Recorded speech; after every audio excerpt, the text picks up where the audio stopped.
Hi, everyone, and welcome to the Monomyth Diaries, a podcast where ordinary people get to share their hero's journey. I'm Andy, and I'll be your host. We'll discover powerful insights, critical moments of growth, and much more. Thanks for joining us. We all have a monomyth to share, and someone out there needs to hear it. Welcome to the Monomyth Diaries, a take what you like and leave the rest podcast, where real people share inspiring stories of transformation. No advice, no experts, just connection, growth, and hope. In today's episode, we're talking to one of the founders of our podcast. She's been a blessing to me, a vital part of the success of our show. Angie, welcome to the Monomyth Diaries. Thank you. Thank you, Mandy. It's so fun to be here finally. I'm usually behind the scenes, in the back, behind the camera, and now I'm in front of the microphone. I don't know what I would do without you. How many times have I screwed up the audio, the video? Anytime that you're not here, I worry so much. It's an honor. It's fun. Well, before we get started, let's tell our audience how you came to be on the Monomyth Diaries and how we got to know each other. Both you and I are part of a wonderful, amazing workout group, F4.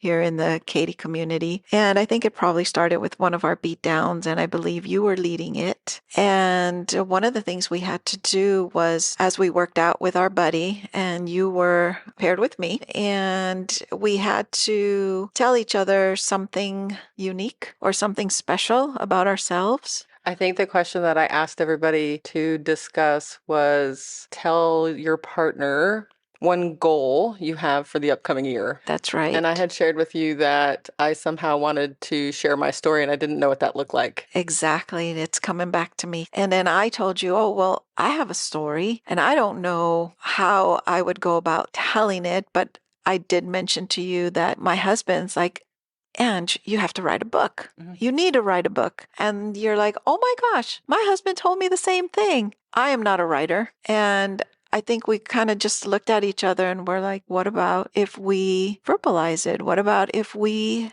have a podcast where people can share their stories, share their journees? And I remember being super pumped when I left that workout group and said, oh my gosh, that's what we're going to do. We're going to start a podcast. Yes. And here we are. Here we are a year later, and we have become fast friends. Yes, we have.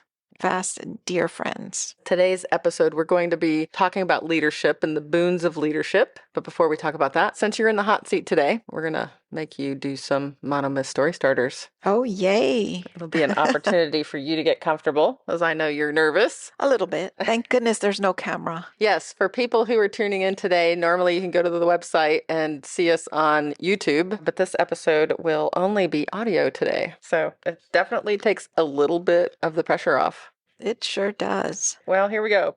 Question 1, mountains or the beach? Oh, the beach. I love the beach. Yeah, because you're from California. I am from California. And so many summers we would spend with my friends out on the beach. And I would always say, I'm going to live on the beach. And I'm still saying that. One day it'll come. And you're here in Houston, Texas. And I'm here in Houston. The closest beach to us is not the nicest. I'm glad we have one, but it's not my favorite place to go. Can't beat the California beaches. No, you cannot. What is your favorite indulgence? I'm a wine drinker. Give me a nice cab and some dark chocolate, and I'm in heaven. If you could have dinner with anyone, dead or alive, who would it be? It would be my grandmother. Very strong lady, a very beautiful lady, and she would take care of us and my other cousins and siblings after school. So I remember vividly going over to her home, and she would have a house full of kids, grandkids. Very strict. And the minute that we stepped into her house, we had to speak Spanish. She's like, there will be no English here. And I thank her for that. I bet. So I'd love to see her again. She passed when I had my first son. He was 1. You were in your 20s. I was in my mid-20s. Okay. Yeah. I bet now that you're older, there's so many more questions you would ask her that you didn't get to when you were 20 that maybe you didn't think about. Oh, for sure. Definitely. If you could instantly learn any language, which one would it be? Italian. It's very similar to Spanish, but I just love the way the Italians speak. When I was in Italy last year, I was just in awe and I was like, oh, I want to speak Italian. But I just love the way it flows, how excited they get. They could be saying something very boring, but it just sounds really awesome. If you could master one musical instrument, what would it be? The piano. I love the way the piano sounds. I did dabble a little when I was young with the organ, although organ is not the same as a piano, but I love the piano. I wish I could master it. All right, well, that was the last question. As I said, today we're going to be talking about boons of leadership and your experience in becoming a leader. Before we jump into your experience, let's talk just briefly a little bit about mine. I often get referred to as being a good leader. I do not consider myself a leader necessarily. I think it's just something that has happened to me sort of organically through years of being in Al-Anon. So if you haven't listened to some of the previous episodes, my episode in particular, and a few others that we've talked about Al-Anon, I am an active member of Al-Anon, which is a 12-step program for people whose lives have been affected by someone else's drinking. And I think we just practice a lot of leadership skills in that program, leading with grace and dignity, behaving with grace and dignity, keeping your side of the street clean, and giving back to the community. I have had a lot of practice being a sponsor now. So I have sponsees, and so I have to lead them and guide them. And we're really not supposed to give advice to people. So it's really and truly about guiding them into becoming a different person. So I think that that's primarily where I got my experience. Yeah, and you could say that that is some leadership characteristics, definitely. I've always, in my career path and in courses I've taken about leadership, it's guiding people, it's motivating people, and you do that. You're our leader here in the Monomyth Diaries. Something happens and we're all like, Mandy! and you're like, we can do this. We'll figure it out. That's right. That's the characteristics of a leader. You're motivating us, you're driving us, you're moving us forward. So I try to do it in an encouraging way. Definitely, yes. And I think I got a lot of experience through F4. Again, if you haven't listened to some of our previous episodes, F4 gets mentioned a lot. A lot of our guests have come from this organization, F4, which is a female workout group based in faith, free fitness for females. And faith is definitely a component in building good leaders. And our organization is actually based on F3, which is the male version. The male version stands for fitness, fellowship, and faith. And I had the opportunity to be something called an AOQ, which is an area of operations Q. And a Q just means that you're the workout leader for the day. That's all a Q is. And so I had the opportunity for a year to be an AOQ. And so that just means I'm leading one particular location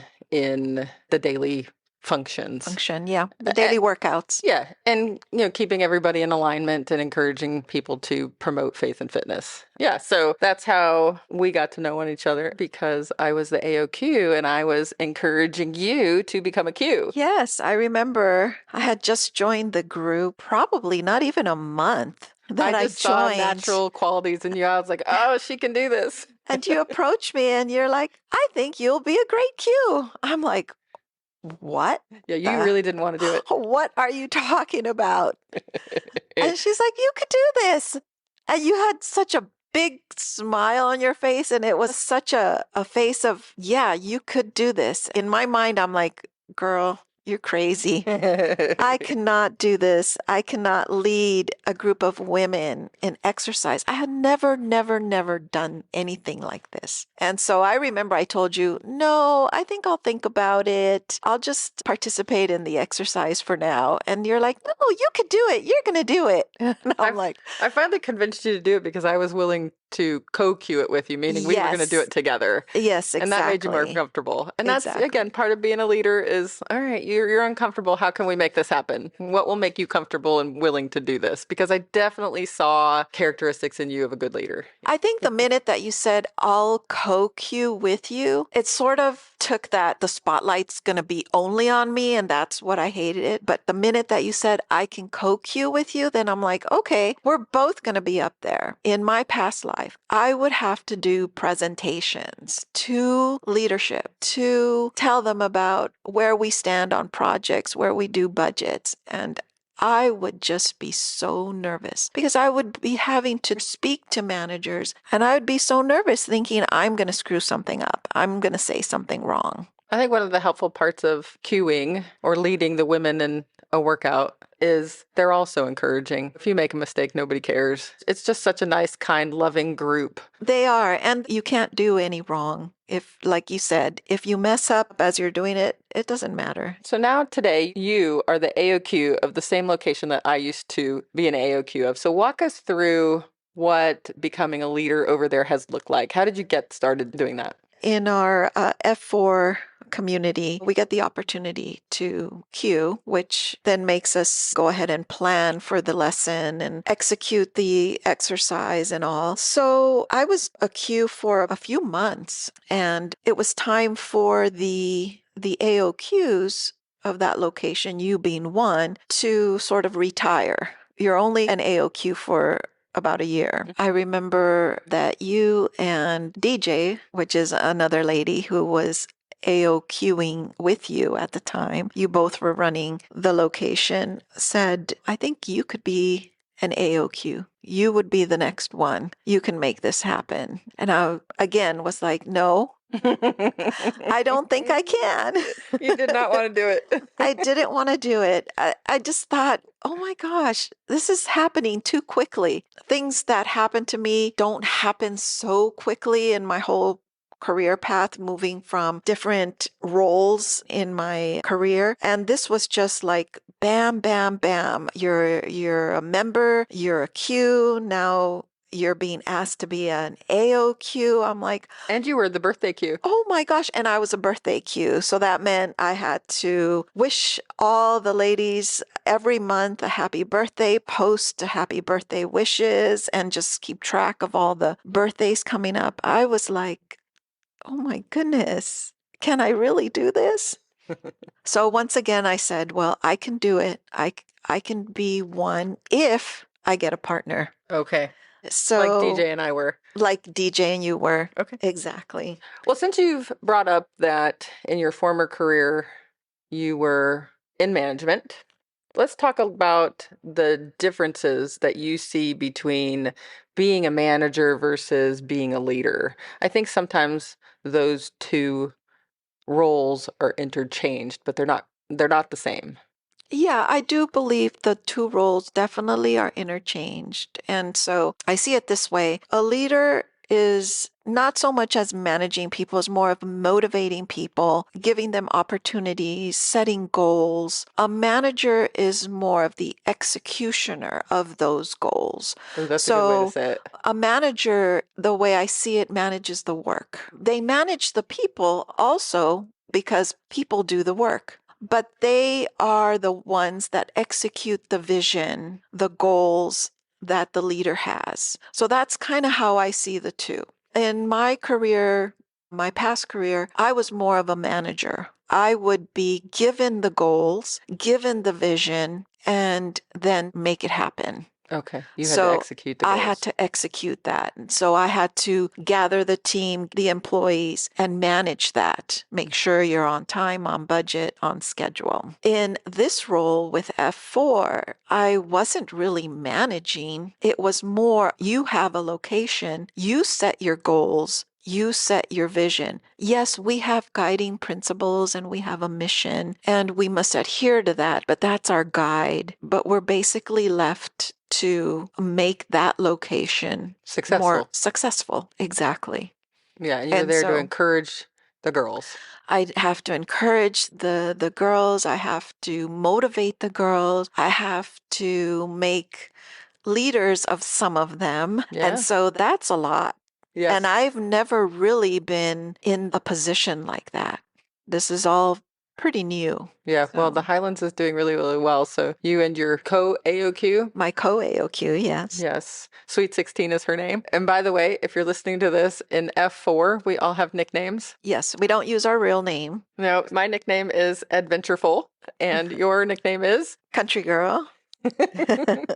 I love it. Sometime if you're listening to this and you want to check out F4, go to our website and check us out. I will drop those in the show notes. I want to circle back to one of the things that you said was there's a lot of autonomy. You're given a lot of autonomy. For me, that's an important part of being a leader is allowing the people that you're leading to have autonomy. And I think that F4 does a really good job. We have a group of regional board members, which we call the Nameless Wonders, because we try to stay behind the scenes because, again, our job is to Oh, and by the way, yes, I'm part of the Nameless Wonders. I should put Yes. that out there because now that I'm not an AOQ and I kind of took a year off and just sort of participated for a year. And now I've stepped into a new role, helping to lead now the other locations, right? And so we try to give everybody autonomy, as you said, to make their own decisions. Because one of the things that I am very against when it comes to being a leader is micromanaging people. Exactly. How do you see that? Is there a difference? Do you find that in the business world that there does have to be some micromanaging of people? There does, and it depends. It depends on the type of manager that you are and the type of work that you're doing. So there could be some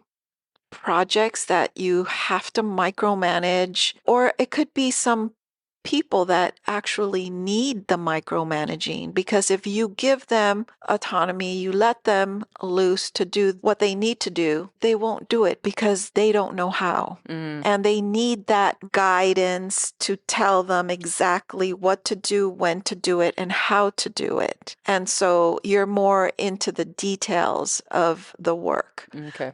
And so it just depends. And one of the things I learned as being a manager that does help me in my role as an AOQ is how to read people and how to know what they like, what they dislike, how they like to be approached, how to speak to them. I think that is a key to a good manager, actually, and a good leader has that.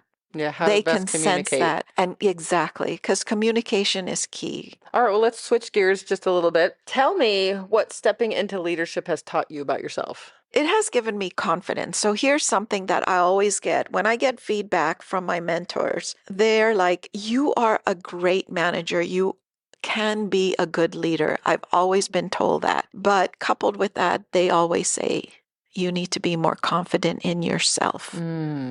You don't have the confidence in yourself that you can do it and you can see it. And so I think that's what I'm working on now. And I think I'm seeing it, that I'm a little more confident in my role as an AOQ. I see that I have motivated a lot of women, and Yes, you they've told me, they've actually told me in my face, if it wasn't for you, I probably wouldn't be here. And that's just something that tickles me and just warms my heart. It's like, okay, I think I'm doing the right thing here. I love to hear that F4 has done that for you. And I would agree. I'm always surprised that you lacked confidence because I would have Yeah. said you were a very confident person. No. Okay. Mm-mm. I love that so much. Yeah. I mean, that is Yep. definitely a goal, I would say, of F4. And I'm glad to hear that they are meeting that goal. I would have to say that's probably true of myself as well. I think I had a lot of experience stepping into F4 and that leadership prior to, because of telling my story often and talking in Al-Anon. I also was a school teacher. And so I did have a lot of experience talking in front of people. That part didn't really make me nervous. I get kind of excited to do that part. But leading the group as an AOQ was challenging for me. And I would say, yeah, I had to learn some skills. But you some were people wonderful. skills. You did good. I You have mo- the encouragement you part down. It was the motivated people me. skills that I definitely had to work on. Oh, I love to hear that. I definitely love to hear that. Okay. Have you faced any particular challenges in your role other than working on your confidence? Not really, to be honest. There has not been any challenges in my role as a AOQ. I think sometimes, there's little disagreements here and there, but they're so minor. At our location, we have this very strong sisterhood. It might stem from our location being actually the very first one. And often we are said that we're the mother location that The led to mothership. the mothership that branched out all of our other locations around the community. We really take that to heart. So we kind of feel like we're the moms. Oh. And I do have a lot of moms in our location. So we want to make sure everyone's okay, everyone's feeling all right. We don't want to hurt anyone's feelings. So I think that cuts down in a lot of drama, because I can very strongly and happily say that I have not experienced drama within a group of women when sometimes you do have some drama,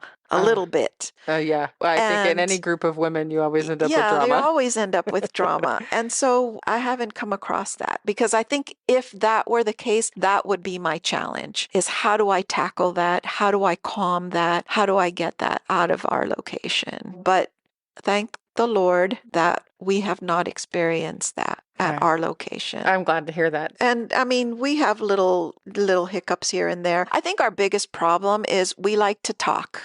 We have that problem. We love to talk, and even though we saw each other a couple days ago, we have to catch up on what happened the day that we didn't see each other. And so that's been a challenge in the sense that we need to get the exercise going. Right. And because then we start giggling and cutting up while the cue is leading. Exactly. And so the leader is there trying to lead a group of women who really want to just have a conversation and not so much of a workout. So the bell, remember the bell you gave me? Yes. That is always handy and in my hand. So I'll ring that bell, and once they hear that bell, then all conversations halt. I'm glad to say no challenges. I am so glad to hear that. I'm going to do my shameless plug once again for F4. I really feel like F4 has changed my life. I've met so many amazing women who have guided me and mentored me and been some of my biggest cheerleaders. I just love F4 so much. What are we up to? 5 locations now? We have your location, which is the Highlands here in Katy, Texas. And then we have Oceans, which is also in Katy. And then we have Frontier, which is also in the Katy community. And we have the Den, which is the one that I go to, which technically is Richmond. And then we have Oasis, who is also in the Katy community, but doesn't have a fixed location per se. It travels. It's just a traveling AO. Yeah, to different locations. Yeah. We also have 2 ruck groups. Yes, we do. The Deep and the Deep South Side that meet Tuesday, Thursdays, and do some rucking. Those locations also vary depending on who's leading it. They get to pick the location. So always looking to expand and grow F4 and the goodness that is F4. So there's my shameless plug. Check us out. Come and join us if you're in the Katy area. All right, Angie. Well, is there anything else that you wanted to share? Any final thoughts about leadership? No, not really. Okay. Well, I will say that your group definitely leads with faith. Yes, we do. It's like my favorite part of the circle of trust, and it's usually after the beatdown. What I've started doing is incorporate scripture in my word, and I actually got that idea from one of our PAX members. Healer is her name, and I feel that that's really important, is to bring scripture. And I love to get my scripture for my word and then give them a little bit of what that means to me. I have a Bible app that I get devotionals daily. They're beautiful devotionals that really have resonated. Most of them have resonated with me, and it gives you the scripture as well and the meaning. And so I pretty much use that as my word. So I really try to incorporate faith more so than when I started, and I really like it. I'm also leading in prayer, which I never thought I would do. Oh, Angie, I love that. I did not know you were doing that now. I do that when our prayer leader, healer, is absent. I let her do that. She is so wonderful at that. She's good at it. And she's very good at it. But on occasions that she's not around, then I will do it. And other Qs have asked me, can you say the prayer? And so I'll step up and say the prayer. So that's another aspect that I would have never thought I could do this, and I'm actually doing this. Yeah, I love that. That just warms my heart. I was the same way. When I started in F4, I was uncomfortable praying out loud with the group. Obviously, I do it now, and I do it all the time. But yeah, I had that same feeling, and Bookmark was definitely one who really encouraged me and helped me put that into practice as part of my cues. I love that about her too. I got that idea also to Healer and Bookmark, because Bookmark will always do that. And I just loved it. I love her words. I miss her so. I wish she would come to the Highlands and visit us once in a while. Bookmark is one of our founding members, and she attends the Frontier. She is a powerhouse of prayer for sure. All right. Well, thank you so much for doing this. I can't believe it took us a year and a half to get you on the show. Yep. Well, I'm on the show. Yes. But just behind the scenes. You are behind the scenes. You're making the magic happen for sure. I couldn't do what we do without you. So thank you so much for everything that you do. And thanks for coming on the show. We're going to have you on more often. Yeah, this was fun. I know. We're going to do another episode. Maybe you, myself, and Rachel coming up for the holidays. Yes, I can't wait till we have Rachel on board. She is a beautiful soul. I've met her once and I'm so excited. I want to see her again. Yeah, seeing her in action. Oh my gosh. She and I really have to rein it in because we could get off track. Great. That'll be more work for me. You're going to have to definitely be checking the batteries for us because we talk a lot. All right.